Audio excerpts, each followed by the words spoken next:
একটি দোয়ায় 10টি সমাধান। নবীজি সাল্লাল্লাহু আলাইহি সাল্লামের চমৎকার একটি হাদিস।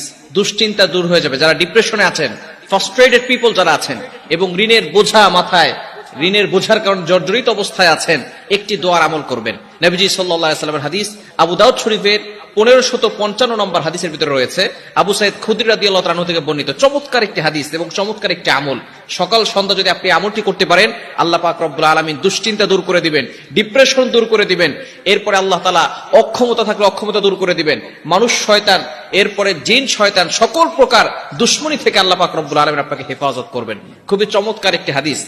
আবু সাঈদ খুদরি রাদিয়াল্লাহু তাআলা থেকে বর্ণিত, তিনি বলেন, নবীজি সাল্লাল্লাহু আলাইহি ওয়াসাল্লাম আর আমরা মসজিদে নববীর পাশ দিয়ে হেঁটে যাচ্ছিলাম। এমন সময় নবীজি সাল্লাল্লাহু আলাইহি সাল্লাম মসজিদে নববীর ভিতরে দেখলেন আবু উমামা রাদিয়াল্লাহু তাআলা আনহু।